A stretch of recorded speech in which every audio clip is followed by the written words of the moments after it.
Okay.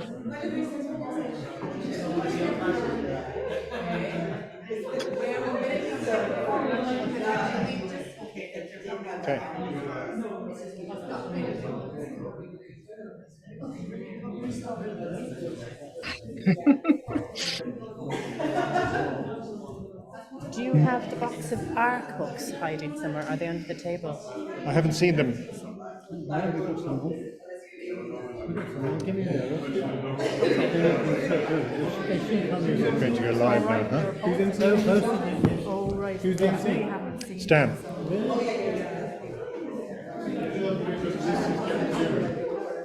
Sorry?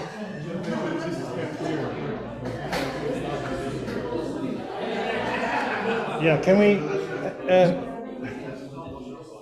dude, can we...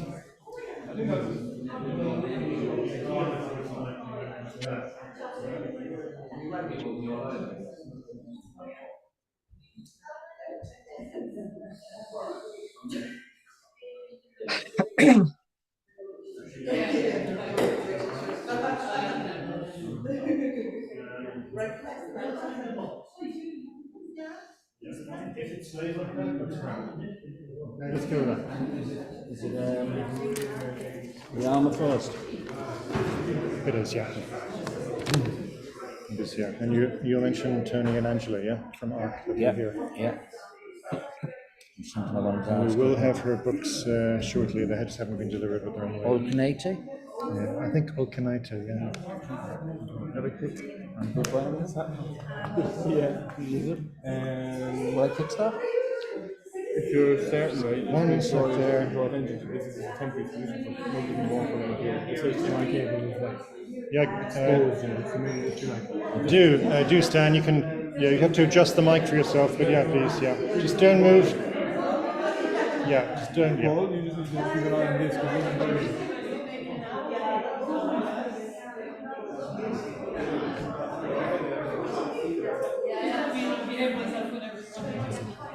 Will I do bios individually or at the same time?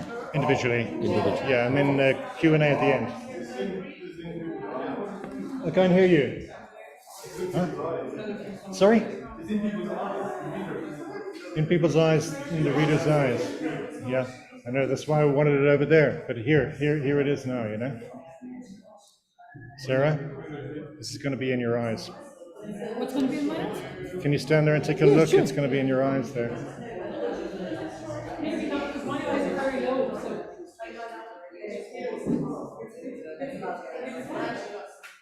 Yeah, okay, so what if I do this? Is that better? If it stays like that? Is it blinding? Right, okay. Okay.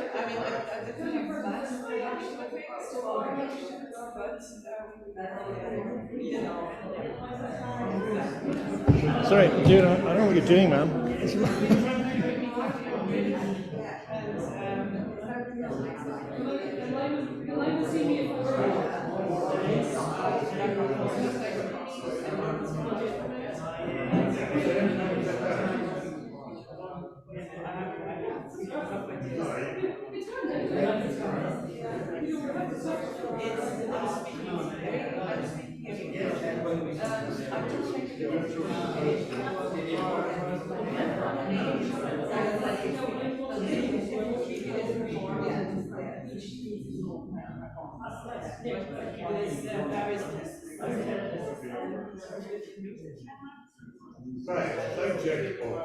Huh?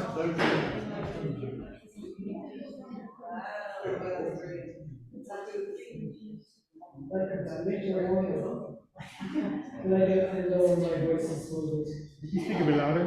Welcome to the smokers of Joe Warner. Right. That's okay? Yeah, we're good, we're good.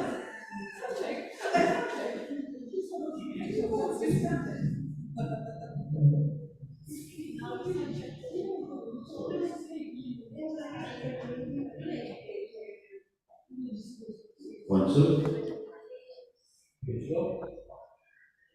Hello, ladies and gentlemen. struggling to see a little bit with this wonderful spotlight that they've thrown on. Okay, let me just do that actually. For the spotlight. So we just adjust the baseball cap.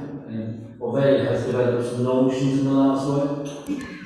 So we're now selling merchandise on the table, baseball caps, mugs, posters, all sorts of wonderful things. That will enhance your registration. And just before I introduce the first of our two readers, just to let you know that this is a temporary setup here due to some technical issues, so try to avoid walking through there. That will keep you safe as well. I get worried when I'm in front of more than 5 people. I think there's done that number unfortunately more.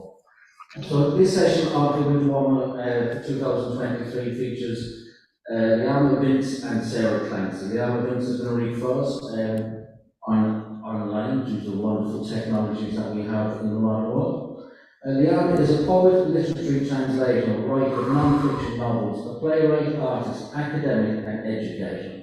A collection of translations of the Latvian poet Matilda Olkinite has just been released by Arc Publications. Tony and Angela from Arc Publications are here. We'd like to welcome you back to Cork again. Enjoy your stay, enjoy the poetry. Laima has published over 20 books in the United Kingdom, the United States and in Europe. She holds a PhD in Humanities, an MFA in Writing with a concentration in Poetry, an MFA in Non-Fiction and a BA in English and German Literature. She's a recipient of 2 Fulbright grants, a National Endowment for the Arts grant in Literature, a Penn Translation Fund grant, an Academy of American Poets honorary mention in Poetry in association with the Advancement of Baltic Studies Book Subvention Grant, and a Desertion Grant, among other honours. Vanished Lands, her academic monograph on intergenerational trauma and the role of post-memory in literature, is forthcoming this autumn from Peter Lang Publishers. You can learn more about Laima at her website, which is www.laimavince.com. And in amongst all that, she's obviously a very busy woman, but delightfully, she has allocated a little bit of time to the Winter Water Festival for 2023. So please, a round of warm applause for Laima.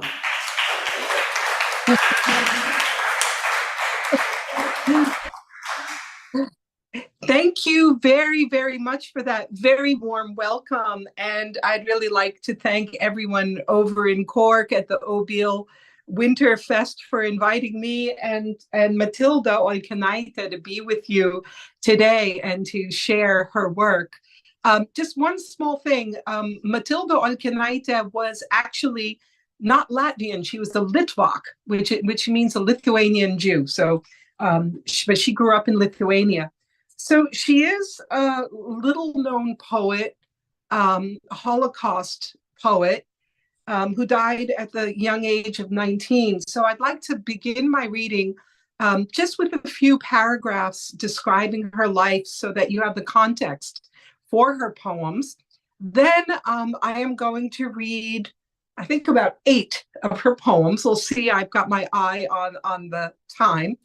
And I will first read the poem in my English translation, and then I will read her original poem in Lithuanian so that you can hear the musicality of the Lithuanian. She spoke Yiddish and Russian in her household as a child. She attended Lithuanian schools, and then in school she later learned German and French. So she really was fluent in 5 languages, but she chose to write her poetry in Lithuanian and to write her innermost thoughts in her diary in Lithuanian. And this beautiful book, I'm so grateful to Arc Publications and to Angela and Tony and Jean for putting out this beautiful book that brings together Matilda's, a selection of Matilda's poetry.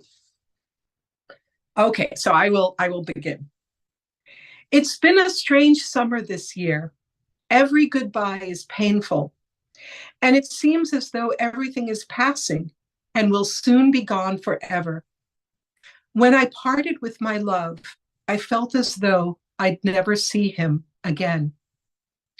These words were written by the poet Matilda Olkinite in the summer of 1940, when she was just 18 years old. Not even a year after she'd written this diary entry describing her haunting intuition, she and her 2 younger sisters, Mika and Grune, and their parents were murdered by Lithuanian Nazi collaborators local men from her local town, Panamuneles. Their bodies were dumped in a shallow grave hastily dug alongside a field so barren, the locals had dubbed it the Sahara. Although she was barely 19 when she died, Matilda Olkinaitė was already a published poet in her native Lithuania. She was regarded by her editors, teachers, professors, and classmates as a prodigy. Matilda's first poem was published in 1931 when she was barely 9 years old. Matilda Olkinaitė's poetry survived through a series of miracles. Matilda managed to conceal her notebook of poems and take it with her when she was lured out of her home by local Lithuanian Nazi collaborators and arrested along with the other Jews of her native Panamuneles in June 1941. The Catholic parish priest, Father Josepas Matelionis, negotiated with the Nazis to take Matilda's family from their place of incarceration at the local train station to allegedly join a work brigade. Instead, he hid them in the parish rectory. Father Matelionis was an intellectual priest who often spent his evenings and the Sabbath in the company of the Olkinas family. According to the reminiscences of local people, as a gesture of their mutual friendship, Noachas Olkinas, Matilda's father, gifted an oak confessional to the Panamuneles church. While in hiding in the rectory late one night, Noachas Olkinas went out for a walk and saw a Nazi proclamation announcing any Lithuanians who hid Jews would be executed on the spot. Weighing the moral consequences, he hurried back to the rectory and urged his family to turn themselves in to spare the life of the priest. At that time, Father Matelionis hid Matilda's notebook of poems on a shelf under the great altar of the Panamuneles church. It was a hiding place that had been used to conceal books written in the Lithuanian language from Tsarist Russian authorities during the ban on the Lithuanian language that was initiated after the 1863 rebellion against Tsarist rule.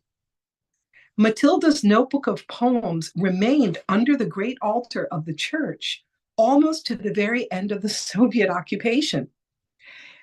We think that it was, in November 1950, Father Matelionis was arrested by the Soviets, accused of anti-Soviet activities, held in the KGB prison in Vilnius, interrogated and tried, and in 1951 deported to the Marinsk labor camp in Siberia.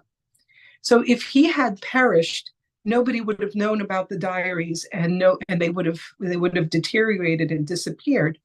But he was released in 1954 after Stalin's death. Before his death, in 1960, he told the political dissident, critic, and church organist Alfredas Andrijauskas where Matilda's notebooks were hidden. So he knew of the notebooks, and he went back and retrieved them in 1987, when the era of Mikhail Gorbachev's perestroika allowed some relative freedom of speech. And he brought those notebooks to the Holocaust survivor, Dr. Irena Veisaitė, and she held on to them for another 30 years. And then she gave me permission to translate the poems in Matilda's diary into English and to publish them. You might be thinking why these diaries written by a teenage girl and a notebook of poems would have been so dangerous that they would be hidden throughout the entire Soviet occupation. Actually, Matilda was an anti-communist. Her brother joined the Communist Party, was an active communist, but she was very much a believer in a free and independent Lithuania. And she writes about that in her poems and in her diaries. So during the Soviet occupation, if anyone had been in possession of these notebooks or diaries, they could have gone to prison for possessing them. So it's really a series of notebooks and a lot of serendipity that bring these poems to you today. So I'd like to start with a few of her early poems. And this one was written in 1937. So she would have been 15 years old. Her early poems were influenced by Lithuanian neo-romantic poets of her childhood, and they evoke pastoral settings that reflect the natural beauty of rural Lithuania where she lived. Many of her earliest poems express the interwar patriotism of independent Lithuania. The rhythms of Matilda's poetry reflect the cadences, repetitions, and rhyme schemes of Lithuanian and Yiddish folk songs. And we know from her diary that Matilda loved to sing folk songs with her friends. Okay, this is called The Death of a Butterfly. Voiceless, silent, like the evening mist, a young butterfly fell to the ground. Everything extinguished, faded, the sun in the heavens, the earth, the white rose. The butterfly lamented her harsh fate, pleaded for the sun's warm rays to shine just a while longer, a few moments more, to revive the white wild rose. Howling, the wind snatched the butterfly. It was useless to resist. Silently, voiceless, like the evening mist, for eternity, the fair butterfly's life vanished. Plaštakės mirtis. Tyliai, be balso, lyg prieblandos rūkas, krito ant žemės plaštakė jauna. Viskas užgeso jai, viskas nubluko, saulė dangui, žemei, rožė balta. Skundės plaštakė likimų žiaurojų, prašė saulutės skaisčių spindulių, šviesti dar kiek, valandėlę trumputę, ir atgaivint baltą rožę laukų. Kaukdamas vėjas sučiupo plaštakę, veltui norėjo priešintis ji. Tyliai, be balso, lyg prieblandos rūkas, amžiams užgeso, plaštakė graži. Okay, and so the next poem that I'd like to read was actually made into a song by a young Lithuanian songwriter named Liudse.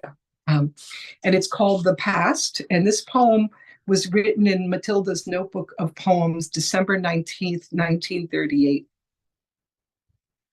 With white snows across wide roads, longing flew in on blue wings. My heart became pure and white. I returned home. I came back. Sing, mother, sing to me. Why are you quiet, mother? Are we not going back? I wanted to return late to you. I wanted to turn pure and white. Longing flew in on blue wings. I returned along the sun's road. Sing to me, mother, sing, my dearest. Why are you quiet, mother? Mother, why do you cry? Praeitis. Su balta sniegulė, vieškeliais plačiais, ilgesys atskrido mėlynais sparnais. Ir širdis pavirto tyra ir balta. Sugrįžau gimtinėn, sugrįžau atgal. Padainuok, motulė, padainuoki man. Ko tyli, motulė, ar negrįšim ten? Aš sugrįžt norėjau, vėlai pas tave. Ar parvirst norėjau, tyra ir balta. Ilgesys atskrido mėlynais sparnais. Jis mane gražino saulės vieškeliais. Padainuok, motulė, paliuliok brangi. Ko tyli, motulė, mama, ko verki?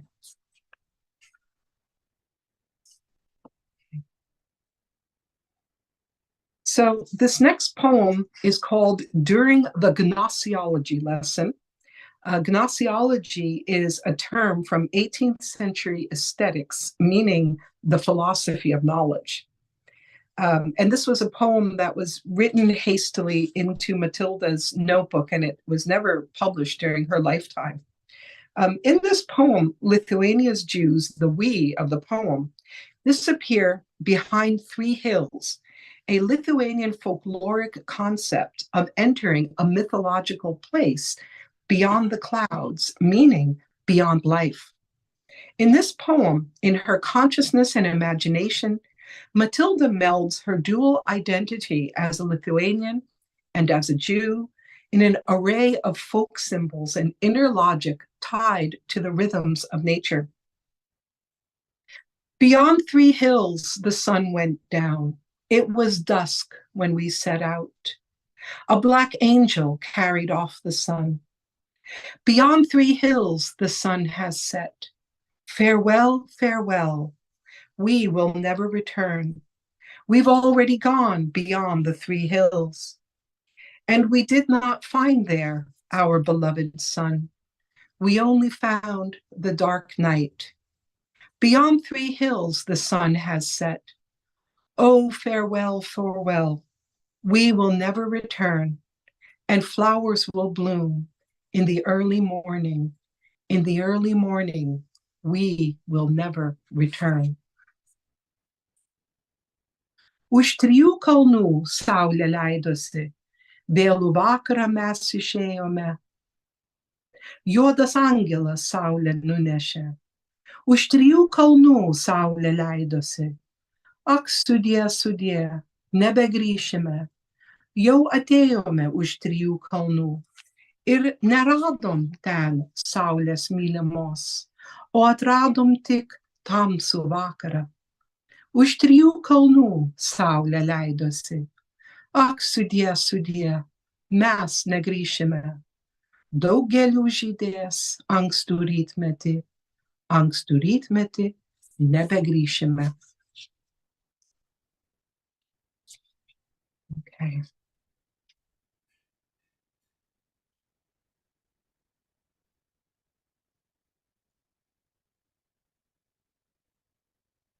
Okay. The next poem is called A Jewish Lullaby.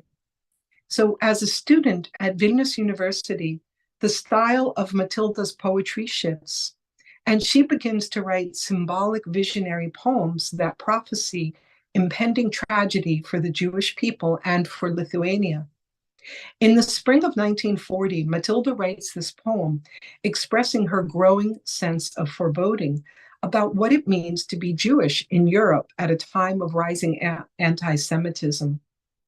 At the same time, the poem reaches back in history, referencing the experience of the long-suffering Jewish nation. A Jewish Lullaby.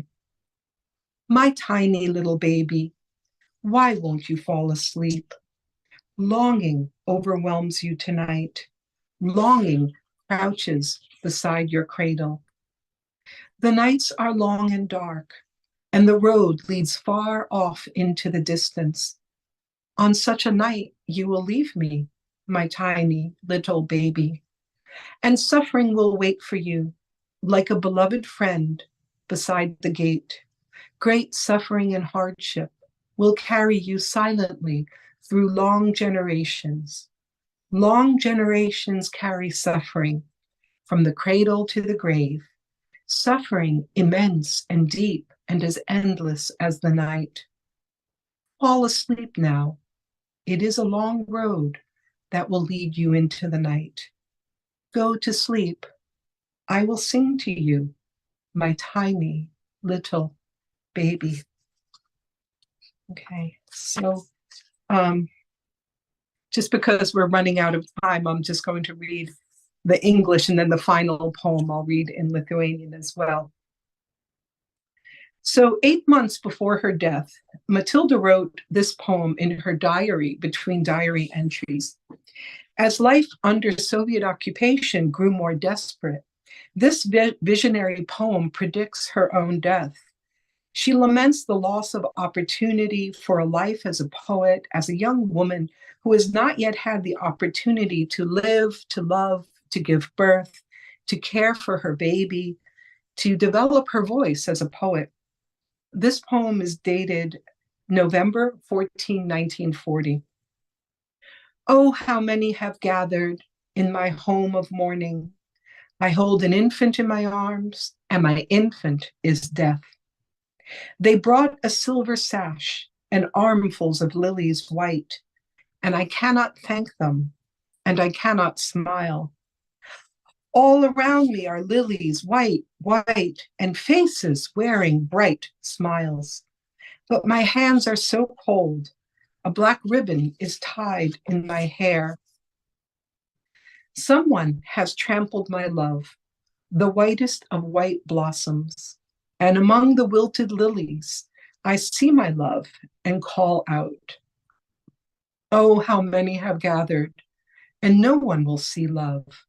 I hold an infant in my arms, and my infant is death. Okay. So many. This is another poem that I would like to read is called My People. And Matilda wrote this poem in her notebook, but she didn't publish it.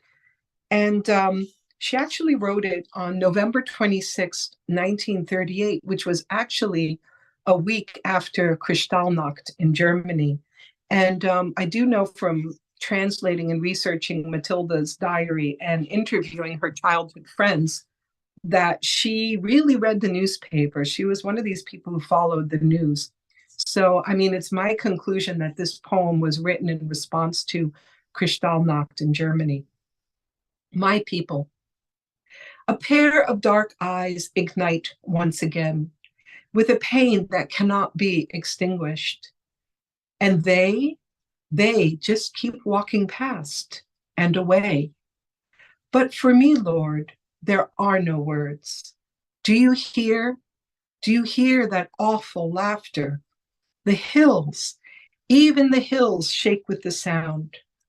And the rivers will faint, and the seas will faint, and the stones will cry. The stones will cry. You are laughing? You walk past and keep on walking. But for me, Lord, there are no words for my horror. That laughter, that awful laughter, and dark eyes flash with an undying, relentless pain.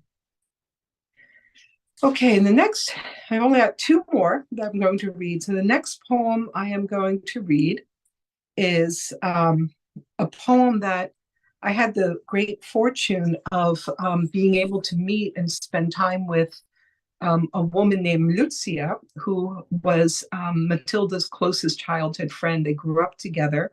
She was a Lithuanian girl.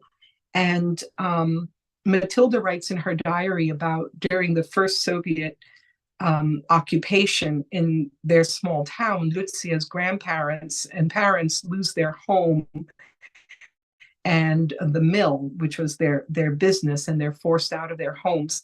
And Matilda wrote a poem about this. And Lucia told me that the last time she saw Matilda alive, when they were both students in the city of Vilnius, she told her, go find this certain magazine and you will find a poem about you. And she committed this poem to memory. We couldn't actually find the physical magazine, the team of researchers who worked together. But so this poem is actually recreated. It's just the poem that was spoken to us by her good friend who mourned her death her whole life and committed it to memory. Your tiny room was white, filled with sunlight, and your shutters were white too. You dried mint on your windowsill. Every spring you picked violets and kept them in water on your table. And every night you wound your ancient clock. Tell me why that night the wind blew out your candle. Who rapped on your window, paused a moment, then left? It was your fate calling, knocking quietly on your white shutters. It stopped your old clock. It snuffed out your white candle. Sorry about that. Your tiny room was white, filled with sunlight, but the world is so wide. Where will you go, beloved? Okay, and I'd like to close with the title poem from the collection, The Cerulean Bird. This poem was one of the very last ones that Matilda published in her life. It was published in a newspaper, the Lithuanian News, on March 30th, 1940. And this poem has a visionary quality to it. I have actually painted many paintings based on the imagery of this poem. So I will read the poem in my English translation, and then I'll close by reading it in Lithuanian, and then we'll later you can ask me questions when we get to the question and answer session. The Cerulean Bird. Off in the distant skies soared the cerulean bird, flying endlessly ecstatic, singing a golden hymn about happiness eternal, joy that cannot be broken, a smile that never ceases. Alongside barns, hillocks, through forests, deserts, with heavy footsteps, the giant made his way with a bitter glance, scanning the landscape, searching for the cerulean bird, who flew along the heavens, singing a golden hymn about happiness eternal. Off in the distant skies soared the cerulean bird, and 3 arrows pierced her, carrying black death within, and they tore open the breast of the cerulean bird. And the heavens were shattered, and not with the ecstatic hymn about happiness eternal, but with the cry of the cerulean bird, her last trembling breath, her bottomless longing. Oh, the quivering bow, why ever did you release that most poisoned arrow?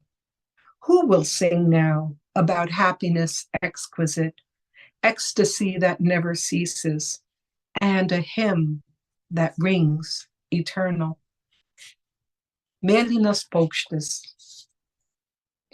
Per padangę tolimą skrido paukštis mėlynas, skrido nenustodamas, šviesią giesmę liedamas, apie laimę amžiną, džiaugsmą nenuvystantį, šypseną negęstančią, dainą nenuskambančią. Kloniais ir pakalnėmis, per girias ir dykumas, sunkių žingsnių mindamas, rūsčiai žengia milžinas, akimis ieškodamas paukščio skaisčiai mėlyno, skrendančio padangėmis, šviesą giesmę lėjančio apie laimę amžiną. Per padangę tolimą skrido paukštis mėlynas ir įsmigo strėlės 3, juodą mirtį neždamos, ir krūtinę perverė paukščio skaisčiai mėlyno. Ir suvirpo aukštumos, ne giesmę banguojančią apie laimę amžiną, džiaugsmą nenuvystantį, o suvirpo aukštumos skundų paukščio mėlyno, virpančių atodūsio, begalinio ilgesio. Vaikilpinę virpantį, kam paleidai strėlę tu, strėlę nuodingiausiąją, kas dabar giedos erdvėms apie laimę amžiną, džiaugsmą nenuvystantį, šypseną nenugęstančią, dainą nenuskambančią. Thank you.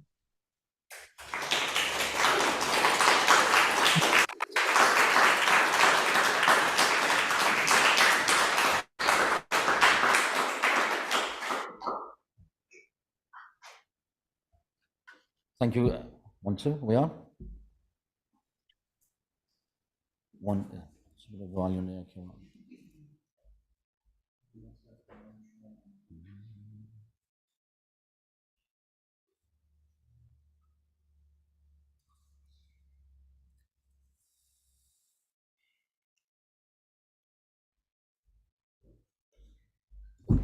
Thanks.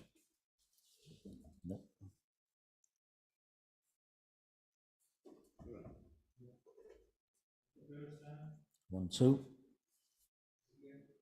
1, 2. My eyes are better, but we've no mic. Yeah, I knew we'd know Mike because Rab pinched my ass and you didn't hear my reaction to it.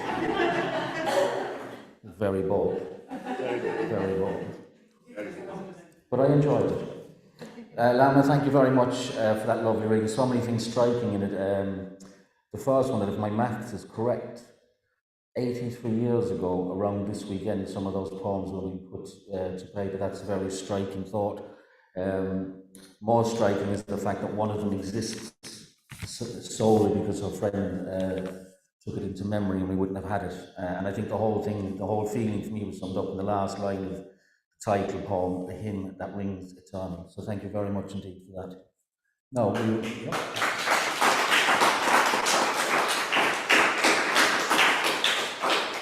So we will move on to our second poet, who is appearing in person, has travelled the length of the country to gift us with her presence. So it's Sarah Clancy. Sarah's asked me to abbreviate her bio a little bit, which I was delighted. She said, because I had a little bit I wanted to add to it anyway, which I will do, and she will be mortified, but this is life. So Sarah Clancy has published 3 poetry collections, Stacey and the Mechanical Bull, Thanks for Nothing Hippies, which is definitely available over here on the book table, and The Truth and Other Stories. And her work has been published in Queering the Green and The Art of the Place. In 2021, her poem Cherishing for Beginners was the subject of a poetry film collaboration between the Aidan Brinkoff Poetry Foundation and IMMA, and was shown as part of the Ghosts from the recent past exhibition. Her work has been published and anthologized in 8 countries, including Ireland, and she works in community development that has been involved in campaigns concerning marriage, equality, reproductive and migrant rights, as well as many more. Now, the bit that's not on the bio is that it's a long time ago now, in my early days as an Ovale attendee. I attended the Winter Warmer Festival in the old tax office. What was that called, Paul? The old tax, what was the actual? Sample Studios. And Sarah Clancy was one of the guests on a particular evening, one of the last sessions.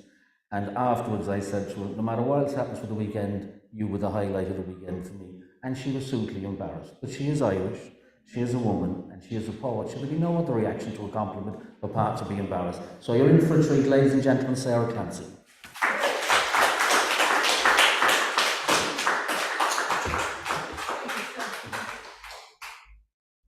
I was afraid Stan was going to say something much worse than that. I don't know why. I was just going, what did I do, actually? What did I actually do? Yeah, he's very nice. Thanks very much, Laima, for delivering us that fabulous reading and bringing us someone from the past into the present. I have to warn you in advance, the most cheerful thing I'm probably going to say in this reading is that Winter Warmer is great, and I'm really delighted to be here and included, and grateful to everyone else. I realised when I went through the list of poems that I was going to read that they start with grim and get grimmer as we go along. So my apologies in advance for that. Even the love poem is centred around the apocalypse. So anyway, there we go. Yeah. Find yourself someone you can write apocalyptic love poems about, and you'll be doing fine. So I'm going to start, this is a poem called Swelter, and it doesn't sound too ominous, but I promise you I'll get worse. This is a poem I wrote in the middle of an extreme heat wave, something like I'd never seen. And where I was living at the time, I was living down almost in the sea. You know, the sea came in on either side of us. We were on a little peninsula, and it was just a really strange time. It was in May there a few years ago, and it lasted about 3 weeks. So it's called Swelter.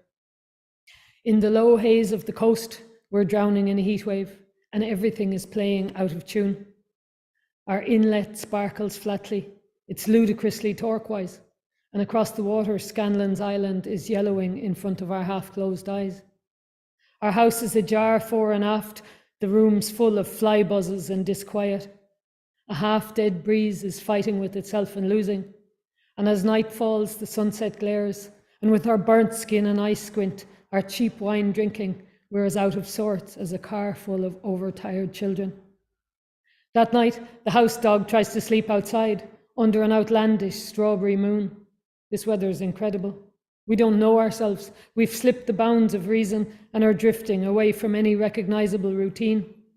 In the insomniac's dead night's belly, we can't take it anymore. We make a break for it. We're swimming through warm moonlight and silver black water. We may never recover from the beauty, from the swelter, from losing our anchors. The next poem I'm going to read, I didn't write it, so I just want to get that out of the way straight away in case I've been accused of plagiarism. It's a poem. One of the things that's been in my mind over the last few days has been children, the awful toll that conflict is taking on children all around the world, and even seeing yesterday the events in Dublin. And this is a poem written by Khaled Juma in 2014, and it's called O Rascal Children of Gaza.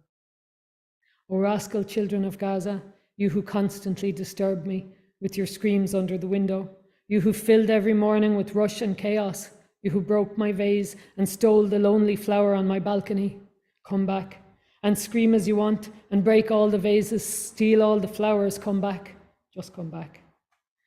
One of the, I suppose, you look for wisdom, I think, sometimes at times like this, and one of the things that I saw that made most sense to me recently was a quote. I don't know if it's originally from her, but it was from Naomi Klein in a Guardian article, and she said, stand with the child over the gun, no matter whose child, no matter whose gun. And I thought it was probably the wisest thing I've heard for a while. So this is another poem about children. I don't have any children, so I get to write about children all I want without the bad bits. So this is called Explaining Borders to Your Children. And the children named in it are my sister's children, but they don't know that. When the last of the homework is done, and all that's left of dinner is condensation on the winter evening windows and the mildew smell of cooking. When the dog is fed, but still hopefully hovering. When Roisin is already gone up and sleeping under the glow in the dark stars you stuck in the ceiling to distract her from crying when she was teething. When your two boys are red-faced and beginning to squabble, a sure sign that they're past it, that it's incontrovertibly bedtime. When your partner's gone to get their pajamas so they can change by the fire and not, for God's sake, wake up their sister. When the television in the corner is drifting towards the 9 o'clock news, which as usual won't recount the most common feature of all human history, the fact that most of us, most of the time, have peacefully coexisted. Would this be a good time to explain to your children that tonight, under real stars and in all kinds of weather, some families are walking across Europe looking for shelter, and that some people are braving the seas in rickety boats just to get here, but because of something called borders, we can call some humans migrants and let their children drown. I've been caught, as you can probably see, I've been caught in some fairly, just trying to think of what kind of a time we're at and what we can do, what people of hope and can do to act with love. And one of the things that I've been thinking about is Europe. Now that sounds very strange, but I know lots of people will, like me, share the kind of twin horrors of what's happening, what already happened and what might happen at the moment when we're looking around. And one of the things I thought that from our odd little corner out here on the west, on the far west, that we kind of have a different view of Europe sometimes. And this is a poem I wrote called How to Not See. And what reminded me of it recently were the comments of Ursula von der Leyen talking about, what Europe thinks to a certain extent. So this is called How to Not See. In Spanish-controlled Quetta, I heard that if you roll yourself up like an orange and try to dimple your skin, if you really get into it, think of pips and segments and citrus, you can get into a fridge truck and then onto a ferry to Europe proper, where you may or may not perish. In Berlin, just off Hannah Arendt Street, curious children made mazes of concrete memorials, and I found myself hoping they'd never get back to wherever we are. Back in Munich, after my tour of Dachau, I found that I'd run out of metaphor. And for a time, everything was itself, no more or no less. Then in order to stop me from running in terror from the city's inhabitants, I went to the park where young men surfing the ice pack were riding the same wave over and over again. And I stayed there until I remembered how to not see things. Yes, I tell you, come live in Dublin, where our ministers look at us in ways that communicate the same contempt that would see us dismembered with our separate dirty limbs severed and spewing out of helicopters if we lived somewhere or somewhen less visible. In Quetta, I heard that if you roll up like an orange and try to dimple your skin, If you really get into it, think of pips and segments in citrus. You can get onto a fridge truck for Europe, where our ministers dream of themselves mounted on equestrian statues, and where we won't torture you, except when we force you to peel your own skin and feed on yourself. I'm going to read one more grim one, and then I'll cheer it up a small bit. This is a poem to myself. It's, you know, sometimes when you come across a poem that in really, really few words conveys like the clearest message and meaning, this is not that poem. So this is just to say, there's an awful lot going on in this poem, so I'm not expecting people to get any of it. It's called Problems with Authority, and it's kind of provoked by a piece of graffiti that I saw on a wall in Mexico after the disappearance of the Normalistas, the 43 people from young school teachers from Ayotzinapa, who were disappeared there. The graffiti was, now my Spanish is shocking, so no sé olvido fue el Estado, and it basically meant don't forget it was the state. And so this poem is about that. You know, it's a poem to myself, in case you think I'm giving you a lecture, because from a very secure place and a very kind of middle class background and everything, you can kind of be lulled into thinking that the state is on your side a lot of the time, and that's what this poem is about. It's called Problems with Authority. It was also something one of my headmasters put in my school report years ago, Problems with Authority, so I hope that continues until I die. Arms into torso, my limbs melted. Long before I heard of Tunisia, or Ben Ali, or of Mohammed Bouazizi, before I knew anything about economics, I twisted in distressed white bed linen, whilst in the cane fields my skin wheeled from Irish overseers' whips. I was spread-eagled over hot car metal on a million occasions, had my hands up way before Ferguson. Before Michael Brown was gunned down, I dreamt it. And in Bagram, old England's techniques made me so homesick that when I woke in Abu Ghraib, facing Lindy England's lens, I almost missed my blindfold. Since before thumb-sucking finished, I took part in progress, or at least that's what the bosses called it, when my young fingers blistered in NAFTA sweatshops, making toys for other children, while my mother risked her cheap life walking home through Juarez, where your worst prospect is La Policia. In Ayotzinapa, I suffocated from petrol and black fumes, but I found my grave chock full with corpses. And because the cemeteries and city dumps were filled already with Bloody Sunday victims, with the locked out children of the Nakba, with Ken Saro-Wiwa and his many, many sisters, they left me faceless on the highway in Chilapa, and I was not surprised. I expect such things from armies. Sometimes in my darkened bedroom, I speak to IYY about whether art matters, but he doesn't ever answer. And I feel the walls close in. I hear the wolf whistles from the yard as I lie prone in an all-male prison, waiting for what might or might not happen. I know the sound of uniforms rustling, of boots unquestioningly marching, and when I wake, I think of Chelsea Manning. In times of REM, I get momentarily euphoric, dreaming of the just before death moments of defiance, of fists raised by Carlo Giuliani, by Remy Frass and Rachel Corrie, of how they stand there like slim silhouettes while the tanks bear down in 1,000 Tiananmens. But it only lasts a few quick seconds before I'm disturbed by the thud of their coffin lids shutting. Then I sit up and throw the quilt off, as if it caused my suffocation, as if it caused these recurrent nightmares, when in truth my biggest fear belongs to daylight, and it's this. Despite the history of overseers, despite all those generals, despite the history of authority figures of Hiroshima and Nagasaki, of Dachau and Belsen, and the fact that I still can't list their victims, my biggest fear is how still in all I want to trust them. And I'm writing to remind myself that all through history, it's the authorities who've done the worst things. Now, I'm going to probably relieve you all by changing tone slightly. So you take a breath for a minute. So that's the kind of thing that's been going on in my head at the moment. But I'm sure I'm not the only one. I'm going to change completely now, and I'm going to read a poem. This is a poem that's basically coming back to the more cheerful method of the patriarchy.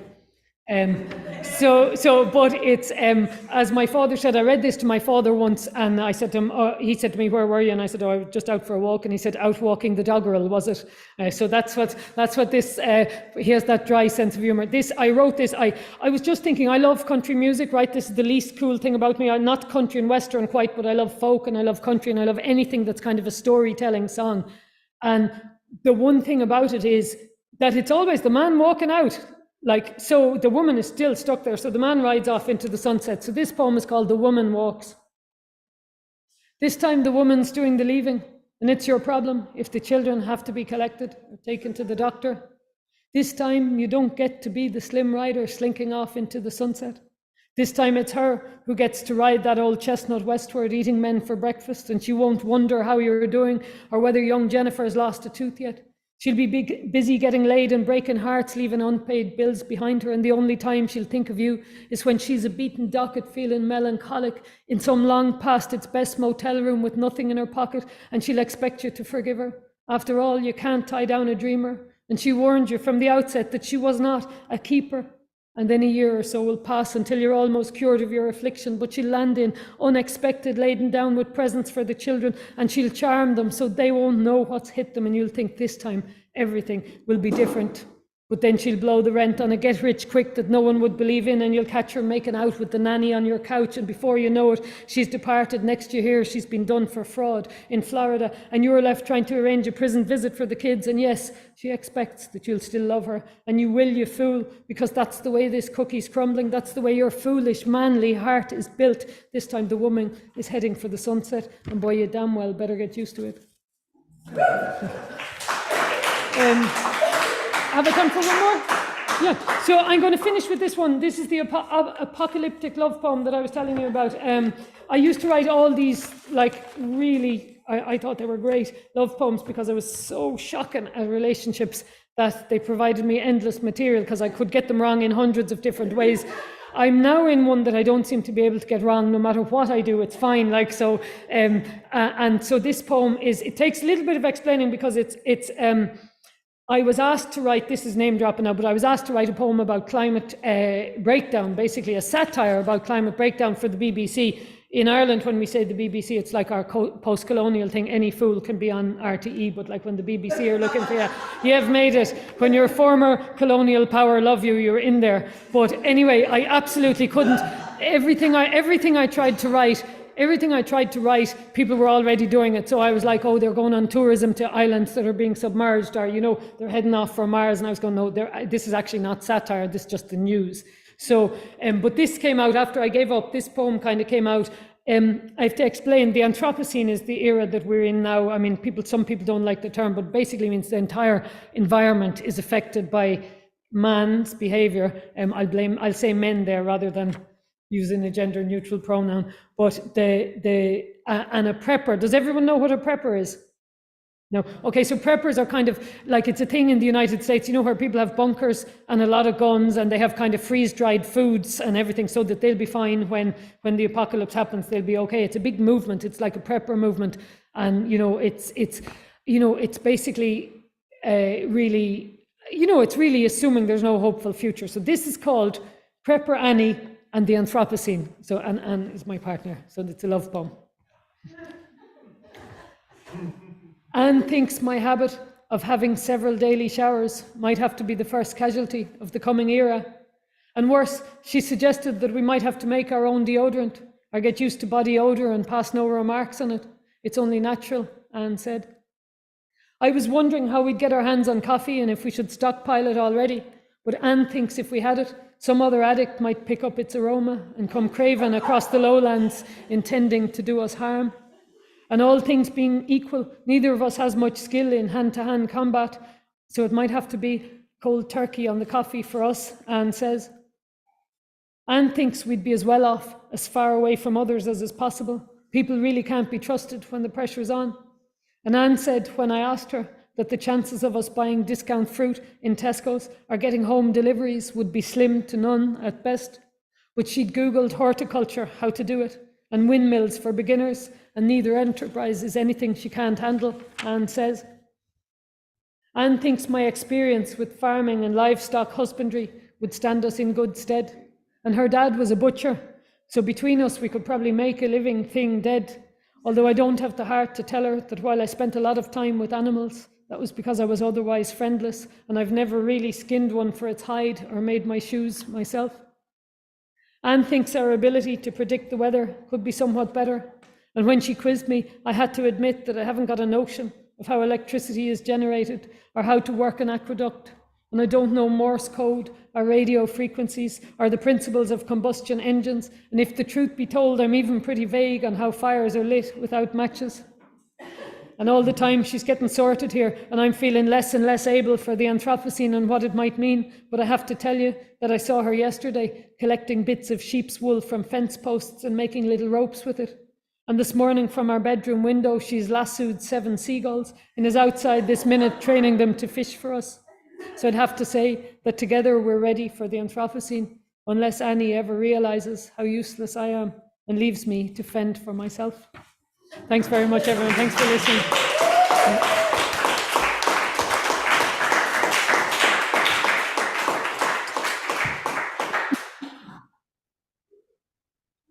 Thanks, Dan. Oh, was there questions? Well, we'll see. Whatever you like, I'll stay here. Stay here, but it's hard not to pinch Stan in those trousers.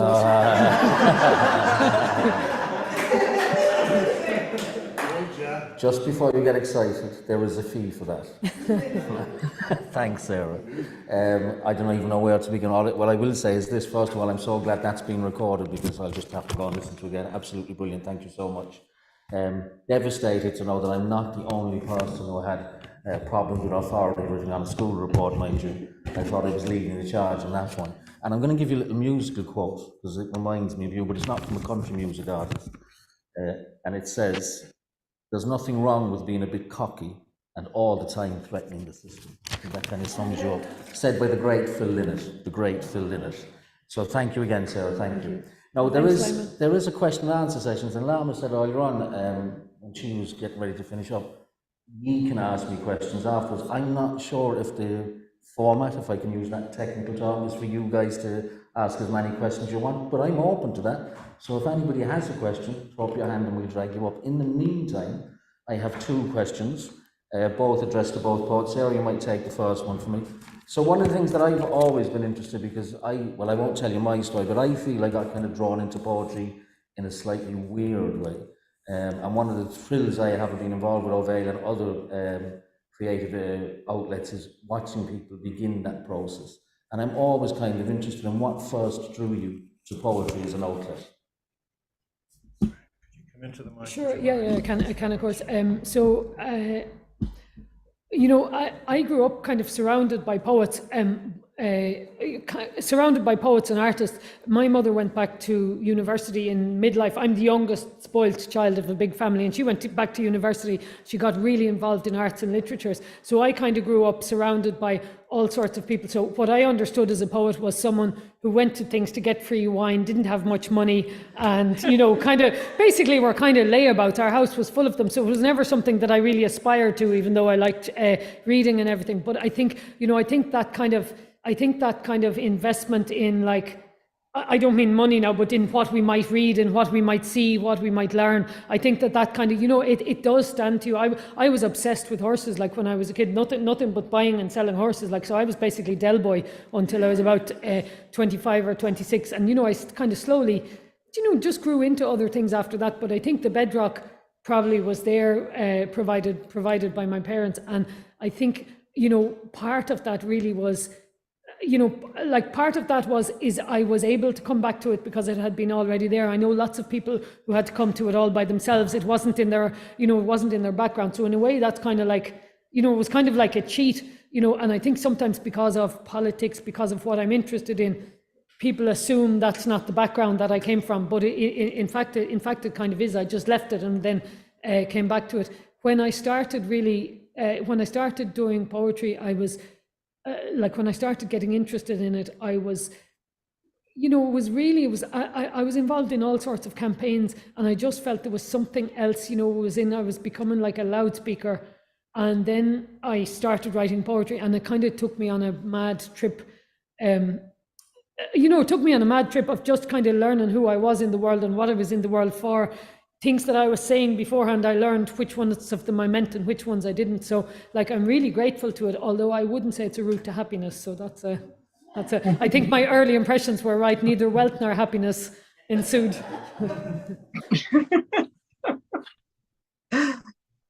Well, I certainly think the idea of wealth from poetry is still a misnomer. Now, Laima, what about you? Was it free wine that got you into poetry as well? Is that the normal route? No, I wrote my first poem when I was 16 years old, and I was a high school student in Germany, actually, and I was reading the poetry of Rainer Maria Rilke, the German poet, and then I started reading the Lithuanian poets who were writing these incredible poems with a lot of metaphors, very beautiful metaphors to get around Soviet censorship. And that's when I discovered the poet Marcelius Martinaitis, that's another book that's published by ARC Publications, The Ballads of Kukutis.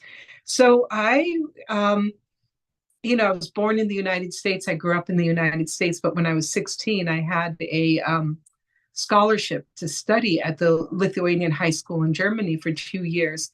And I think it was the teachers who I had at school who introduced me to poetry, because growing up in the United States, I had no access to poetry except for the occasional school poem. But that poet was always inside of me, always lived inside of me somehow. And I became very interested in poetry translation as a way of close reading and as a way of sharing beautiful poetry written in a language that only 2.8 million people in the world speak, and having that desire to share that poetry with more people. So yeah, I mean, I guess the wine part never occurred to me. I don't know. And certainly, of course, there's no money in poetry, and I do many other types of writing. I don't think there's any money in any of it, really. It's really like you just love to do it, and that's what you do. And I think that, I mean, and I also have to say, I really enjoyed listening to Sarah's reading just now, and especially the poems about the children and what children are suffering right now. And I think listening to your poetry really made me realize how poetry does make things happen, unlike the Auden saying that poetry does not make things happen. That poets, we have this, I don't want to call it visionary, or we have this sixth sense, or this very strong intuition, and we tap into that moment where we're here on planet Earth, and we're able to vocalize, to speak, to put on paper certain moments of the essence of the time we live in. We're almost like that canary in the coal mine, just giving warning to the rest of humanity, like, wait, pay attention to this. This is happening. So I do feel that poetry and politics are very much interwoven. And yeah, I hope that answers your question. I don't know. Thank you. So in summation, it's all your parents' fault, and for Laima, it's the German high school's fault.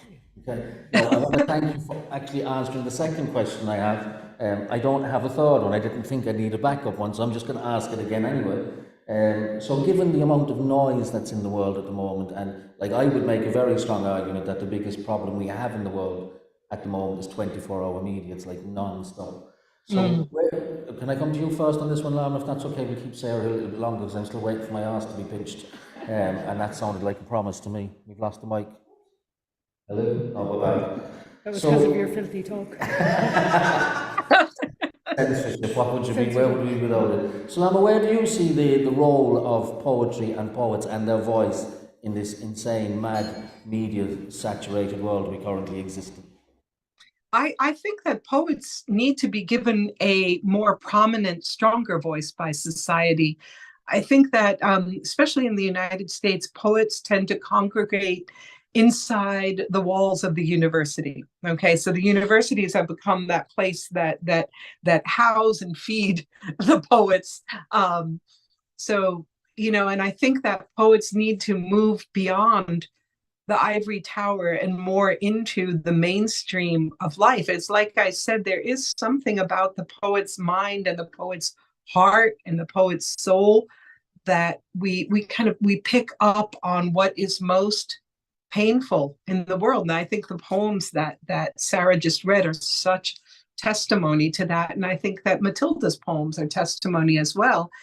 I would love to see more poets invited to read on CNN. Like, let's have, or the BBC or any of the major news channels. Let's just have a poet come on the screen and read a poem and just think and talk like a poet. I think that could shift these crazy times that we're living in, because what poetry evokes is that sense of empathy that all humans have. I think that we're living in a time where we're being dehumanized through, we're becoming like, especially generation that's growing up very much in tune with social media and with all the gadgets that are out there. And now we've got AI, ChatGPT, all of that we're seeing people coming of age who feel more comfortable interacting and communicating inside the world of the internet than in actual real life. And I think that's a problem, because I think that that's where we lose our humanity and our empathy. I mean, I think we've all noticed that it's much easier to rave and say very cruel, destructive things over social media or a screen or through a text than to look somebody in the eye and say those same things. So I think that the role of the poet in our era could be to bring humanity back amongst us and to give commentary on what is happening in the world, the wars that we're living through, and the injustice. And also the role of the poet is to speak on behalf of the environment, the natural world. I love those very early poems by Matilda that just glory in butterflies and sunshine and lilies and just, feel that sense of exuberance of living in harmony with nature. And I feel that we're not even writing enough about the environment, about the wounds that are being absorbed by nature through global warming and all the problems we're having. I mean, the Anthropocene, that was an amazing poem, because it is a thing in the United States to be prepping for the apocalypse, and it's just ludicrous that people are obsessed with how they are going to survive. But do you even want to survive such a scenario, is my question. So I say yes, let's give the poets back their voice and their status and their place in society to lead through the heart, through the beauty of the spoken word.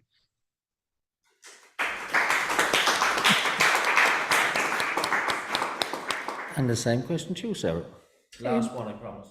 No, don't worry. I mean, it's your audience you have to worry about, not me. I was listening to the radio this morning, right? This is a kind of an anecdote, but they were talking about, for the people who don't know, there was an awful disturbance last night in Dublin. There had been an incident, and then, sorry, can you hear me okay? So there was an awful disturbance, and they were doing a vox pop, basically a disturbance that erupted into a riot in response to a knife attack that was carried out at midday yesterday in Dublin. So something I've never seen in my life, in terms of, squad cars were burned, buses were burned on O'Connell Street, really. And, there was a racist undertone to what happened, for sure. A racist overtone, probably a social deprivation undertone to it, to be honest.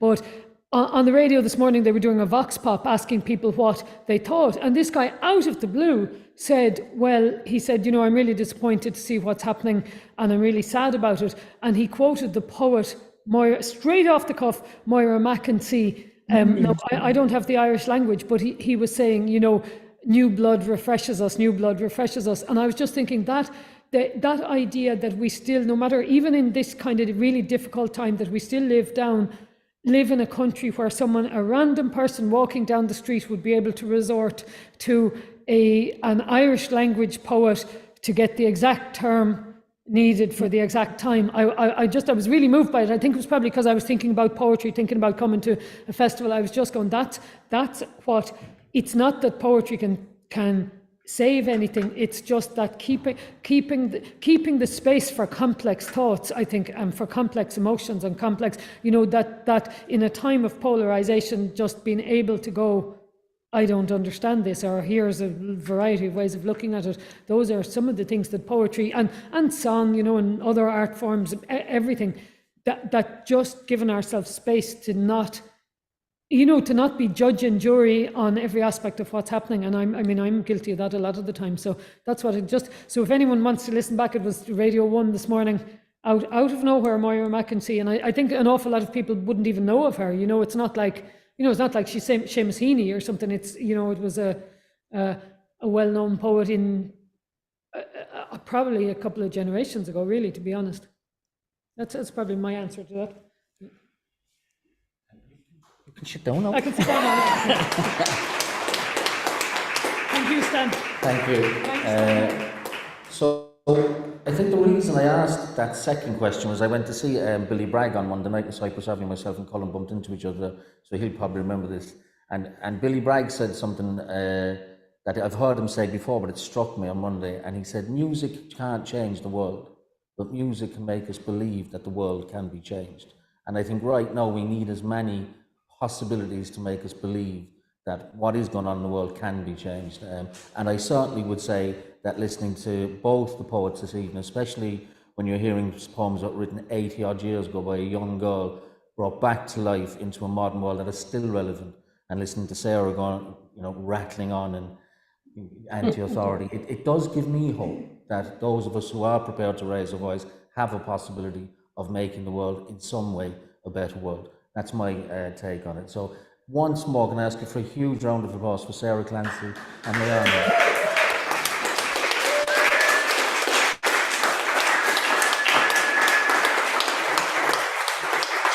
Thank you so much.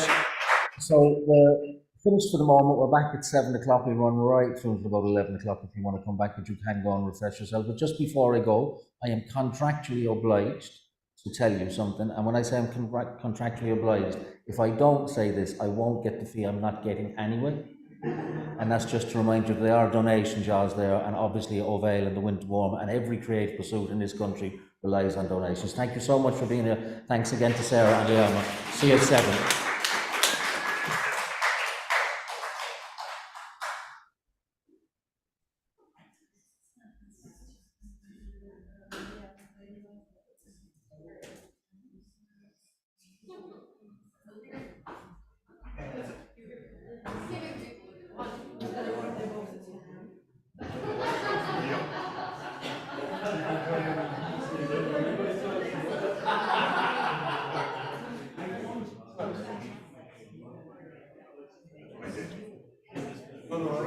You run it.